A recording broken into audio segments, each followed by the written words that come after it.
Hey, this is Brad Block, host of The Physician's Guide to Doctoring. This is a personal and professional development podcast for physicians where we have experts on the show that try to teach us everything we should have been learning while we were memorizing Krebs cycle.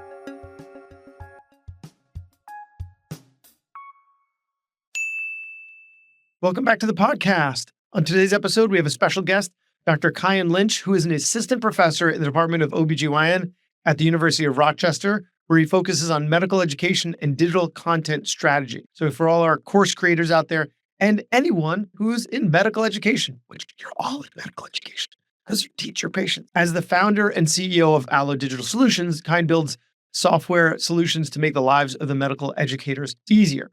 With over 8 years of experience in medical education, he combines his expertise in software development, digital content strategy, and educational consulting to empower physicians to build successful personal brands and educational businesses. He also writes the MedEdge, a free weekly newsletter that provides practical tips and tools for medical educators. And you can learn more at kyanlynch.com. So Dr. Lynch, or Kai as you prefer to be called, thank you so much for being on the podcast.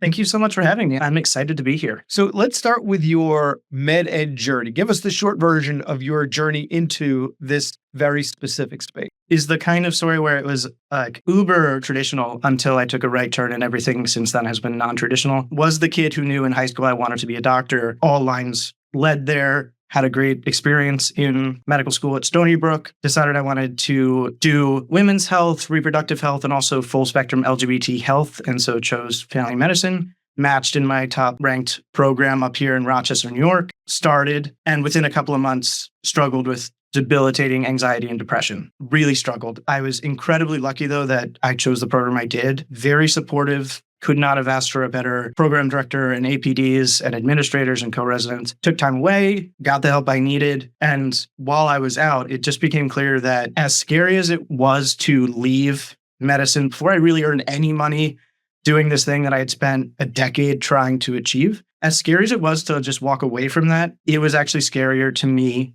to stay. And that just spoke volumes. I left clinical practice, left residency. I started my very first job that I got out of residency. I was also lucky. It was called academic detailing for PrEP, pre-exposure prophylaxis for HIV and post-exposure prophylaxis, PrEP and PEP. It was a lot less well-known at that point. PrEP and PEP. We had a lot less options. We didn't have the injectables we do now. It was just the pill. And academic detailing is like the goody two-shoes version of what pharma has been doing for a long time, where you show up at a doctor's office and you bring food and, try to get them to listen to you. But I was doing it on behalf of the New York State Department of Health. And so I traveled around New York State and literally just met with clinicians. So less of a budget. That's what you're saying. So same idea, less money. Yeah, it was more like Panera than steak dinners, but it works. And a lot of people were relieved to know that I was one of them and I was not representing some sort of pharmaceutical company. Yeah. None of that. So I learned that I really loved education. I loved talking about medicine still. It wasn't that medicine as a field I had lost love for. It was just the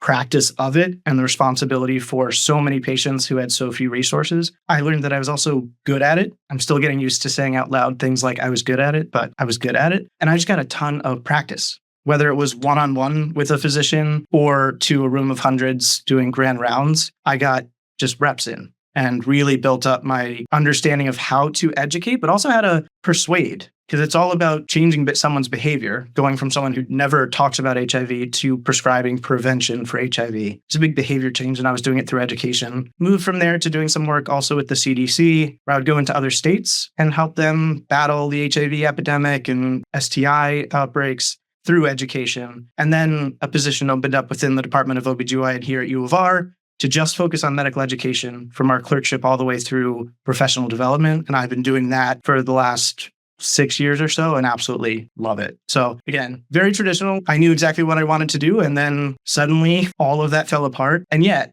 I'm incredibly grateful for all of it. I'm very lucky for how everything turned out. I think luck might be part of it, as it is with many things, but it seems like there's a lot that you've earned there too. I always liken getting off a moving train. Like stopping what we're doing in the practice of medicine to do something completely different. We're on this path. And part of the reason we got on this path is because it's a clear path. Mm-hmm. You go to medical school, you get into a residency, maybe a fellowship, you become an attending, and you have a job. And that's it, right? Like everything's set out for you as long as you do what you're supposed to. And to get off and do something else is like getting off of a moving train. It took a lot of courage to do what you did as well. And so I think kudos to you for all that you've accomplished. Thank you. I certainly appreciate that. But like I said, the decision was made for me. I couldn't really imagine a future in which I was healthy and practicing medicine. And ultimately, that had to come before everything.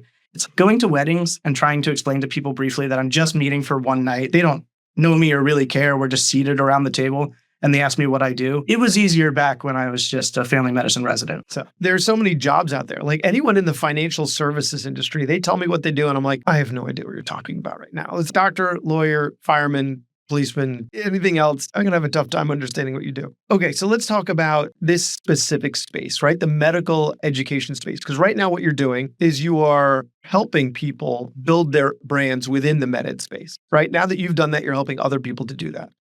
And so let's start off with what's specific about brand building in this space. You hear about brand building in general terms, like SEO. Yeah, but you're trying to get the attention of physicians specifically. So how is that different? I really appreciate the question. I think I'm going to slightly change it to allow me to give more of a pitch for why I think the two go together, personal branding and med ed, which is the same question, but a slightly different spin. Because sure, be a politician and just say what you want to say rather than the question you were asked. No, you asked a beautiful question. I'm hoping that the physicians listening don't think of it as a foreign concept, but realize that it makes perfect sense and that they're like already starting a race miles ahead of other people out there. They're just not aware of it. So there are a ton of people on any social media platform, on all of the podcast charts, on YouTube, etc., who are building their own personal brand and are selling courses, content, communities, or are using affiliate links and influencing people to sell products. And usually what those people have to do is they have to decide where an audience is, build up credibility enough to make that audience believe them, and then they can start actually taking hold and doing something. Physicians are this group of people that have an incredibly valuable, hard to access, and desirable knowledge set that they're just walking around with, because we're not even just talking about book knowledge. They're just some things that you don't learn unless you're at the bedside and see what it's like to try to find a vein when it's hard. They're just things you had to live through. And you went through all of that. And you have this vast amount of knowledge that people really want. And the internet and all of these tools we have make it increasingly easy for you just to open up a little bit and share that and become known for someone who has the information that you already have, to have patients trust you more, to have colleagues recognize your work and maybe reach out to you for a research collaboration or to join forces with you in an educational endeavor. I think that this concept of a med ed brand, of being someone known for educating people about medicine, it's right there for the taking for physicians. And I also think it's where all of this is headed. I think that the CV as we currently know it, the promotional CV, is just already outdated, and building your presence out in the open online as an expert because you are one just sets you up for success in so many different areas of your life. It sounds like what you're saying almost is that the link tree is your new CV, right? Yeah. Here's my QR code with all my stuff linked up in there. Make it easy for everybody and in a way that you want it presented. Absolutely. I need to do that. I would be honored to help you make that happen. Awesome. Yeah. And it's easier than ever before to do that. I will admit I've taken extra time to teach myself how to code things and program. But honestly, to set up the kind of thing you're talking about, even if you don't use Linktree, you use something that looks a little bit more put together and professional and static, its own real online shop that is just, you can use probably Carrd is what I would recommend, CARD. I think it's like $19 for a year.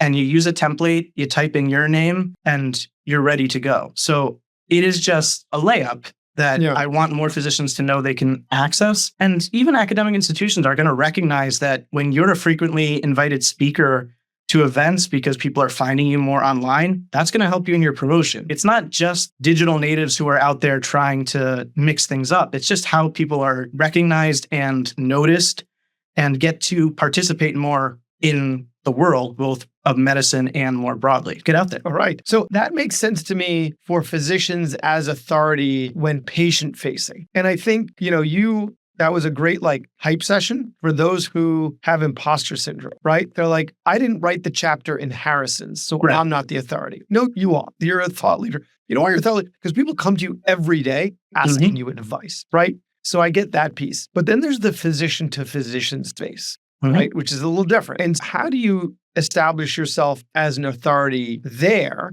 right? Because there are a lot of coaches out there, there are business coaches, there are life coaches, and they're trying to establish themselves in this physician facing space.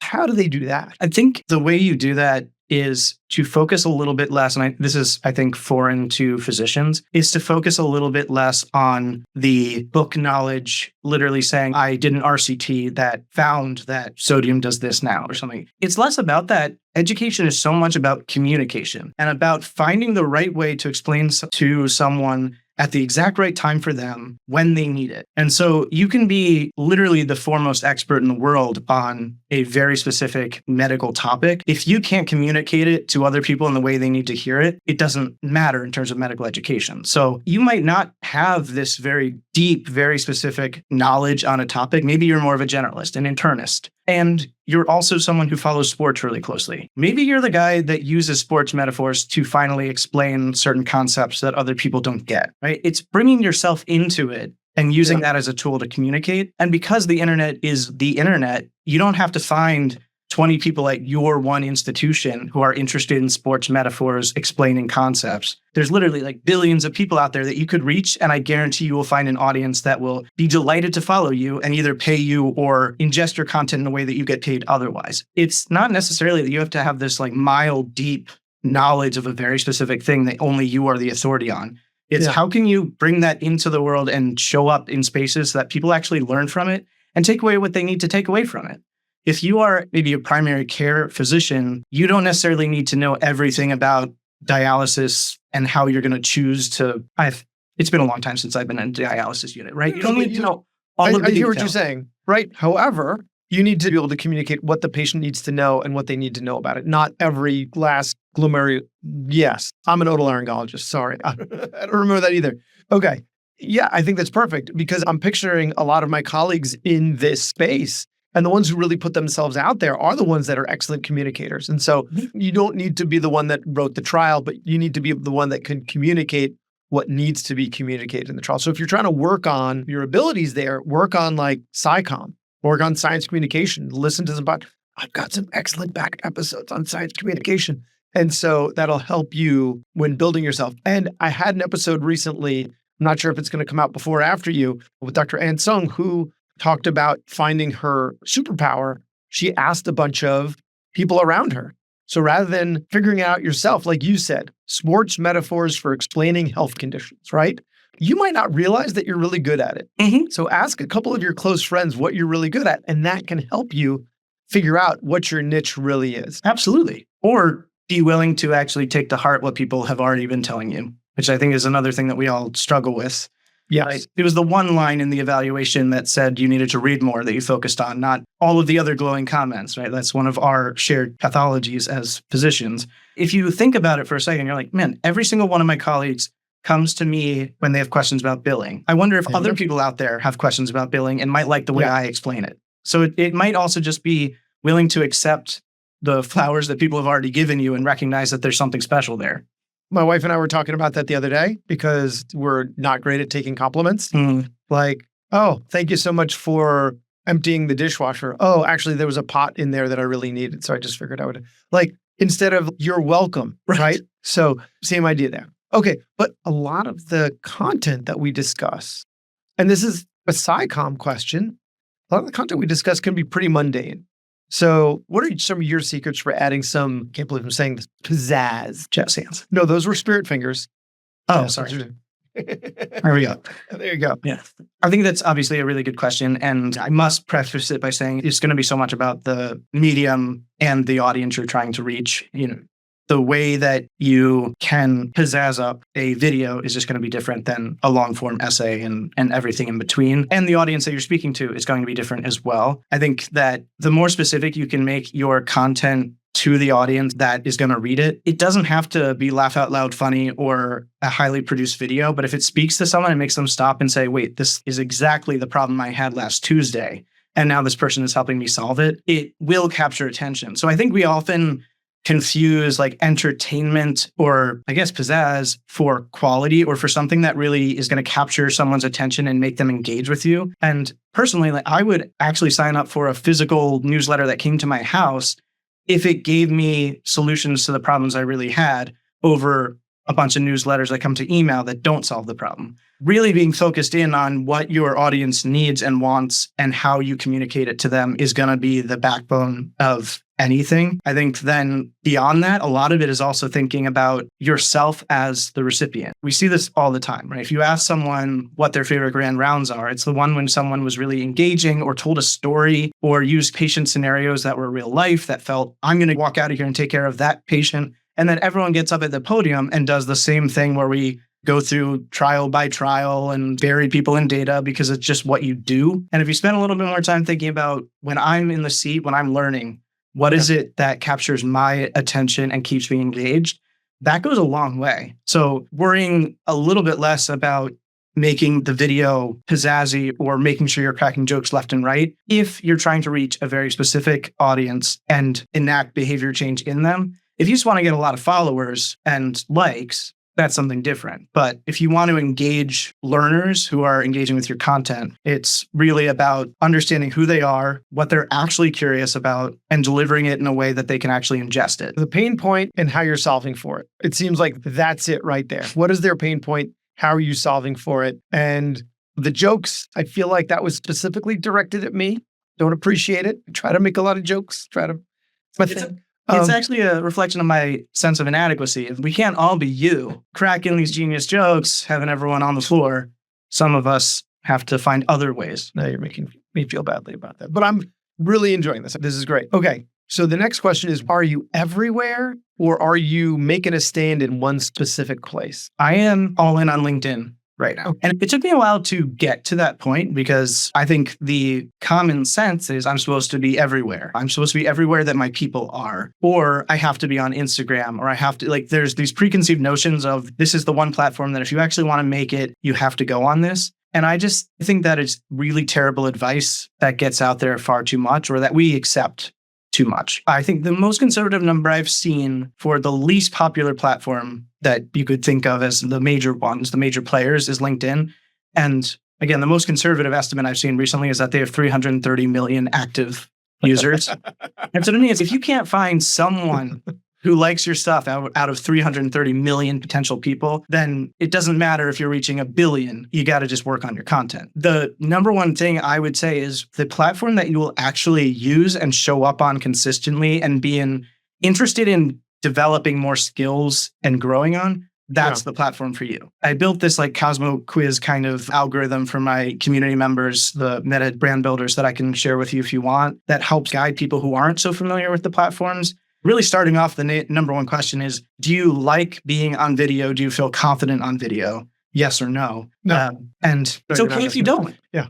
This is a great point because I went to a couple of talks where they talked about growing your Instagram following. And it was like all the stuff that they said, like someone was taking a video of themselves scrubbing before surgery, but they weren't actually scrubbing before surgery because then they had to touch their phone to stop recording. And then they had to re-scrub. And like, I can't envision myself doing that. Making snarky comments on threads, I can envision myself doing. So I'm starting to grow my brand on threads. And then the Instagram I have someone that she will take the clips and she'll put it up on Instagram and put it everywhere so people can see the clips of whatever episode's coming out. But what am I actively engaging in? What am I seeing myself on? I think that's an excellent way to put it. Stop feeling bad because you're not doing dances on TikTok. If it's not your thing, it's not your thing. Don't force it. Find what works for you organically. That's going to absolve a lot of people of guilt, or maybe I'm just projecting. I don't know. I felt it, so I have to admit that too. Like I set up my Instagram and exactly what you would predict to happen, just like you were counseling a patient, motivational interviewing. Okay, every week you're gonna take a mile hike, and they do it for the first couple of weeks and then they trail off because that was never going to be the thing that works for them, right? Is maybe let's go around the block once a day. And so for me, instead of the Instagram, I'm going to be posting really interesting visuals constantly. I really like writing and I really like reading. So LinkedIn just makes so much more sense for the way I like to produce and take in content. And it's worked beautifully for me. I've made great connections like with you. So why fight a good thing? Love it. Okay. So you are clearly very tech savvy. right? So, what are some useful tools or technologies that you recommend for creating content? I appreciate that question too. I'm going to start by just saying that I want it to be clear that if you aren't into tech and you're listening to this podcast, I don't want you to feel as though that's a barrier for you to get into this world. Because, first of all, there's a lot of platforms out there that are exceedingly user friendly now, whereas they used to be more challenging. Back with MySpace, you had to know how to code for it to not look terrible. Now, a lot of those limitations are removed, but you don't have to have a tech of 10 things to break into this, especially since the people listening to this have amazing knowledge and content ready made. They just need to literally hit publish and let other people see it. That being said, I am a bit of a techie. I love seeing what's out there and trying out new things. I mentioned to you already Carrd, C-A-R-D. Yeah. No affiliation with them whatsoever, but it is just the fastest way that you can set yourself up with a storefront on the internet that looks really nice, that is easy to maintain. Their claim to fame is that they're single page sites. So you don't have to battle with complex navigation. You're not going to accidentally get yourself stuck where you have 300 pages and now you have to constantly go through and make sure you've updated the information because you just changed the name of your practice or switched to a different institution. Setting up a place on the internet that is yours that you can drive people to and connect back to, I would use Carrd or something similar to that. And then I have a newsletter, as you mentioned. It's a free weekly newsletter for medical educators. I use Beehive, Behiv. I tried out a few different options. Are you not familiar with that one? No, we use MailChimp, but just the spelling was what I made a face. Yeah. Again, I don't work for them in any capacity. Not an affiliate link. Unaffiliated, but it had a nice set of tools that I wanted for myself in starting a newsletter. MailChimp is an email provider. Beehive, Substack, some of these other platforms out there now are really built around a sort of full spectrum newsletter concept. The difference between email marketing and newsletters, email marketing is you want to send information out to your followers, the people who gave you their email address because you've got a new podcast you want them to listen to, or because you're coming to their town to give a presentation or whatever. Whereas a newsletter is like appointment television. It's going to come every week. It has maybe a standing format that everyone knows to expect, and it's on a very specific topic they want to learn about. And so you want something that can definitely help you keep track of who's subscribing, really good metrics on who's opening it, who's clicking on links, who's not, how can you re-engage them, a lot of automation so that if you sign up for my newsletter, you get an automatic email welcoming you and asking you to reply to me and telling me a little bit about who you are. And I read those and I respond to them. Yeah. That also helps to make sure that the next email actually does show up in your inbox. I also send a couple email if you subscribe after the newsletter goes out on Sunday up until Thursday, because it's going to be a while before you hear from me again. And I want to give you a little bit more information since you signed up. So that is something that I was able to set up with just visual programming, just drag and drop onto the workflow. You can embed polls in your newsletters directly through Beehive. So I frequently have a trivia question every week, just a medical education quiz, and people can click on it and find out if they're right or wrong. And all of that is done through this one platform. So that's why I chose Beehive. But there are other ones out there that people can use. Fantastic. We're rapidly coming to a close. This is an opportunity to just give one more piece of advice to a physician audience that's trying to, get themselves out there in medical education. Already amazing advice, like pick your social media platform based on what you would use. You are an authority, lean into what you're good at and what you're going to enjoy. But any other bits of advice for the audience? I very much appreciate that. I think that right now, my biggest goal is to help physicians regain a sense of autonomy and control over their lives and over their own authority. I think there's a lot of trying to make all physicians seem basically the same at a specific institution. And even though we all had to go through very standardized training and hit our milestones, you are a one-of-a-kind person. And you have knowledge and skills that are unique and people want to know about them. So I think it was beaten out of us a little bit to have any sort of personality, right? It's a little bit of you're supposed to be a blank slate and not upset your attending or anyone else.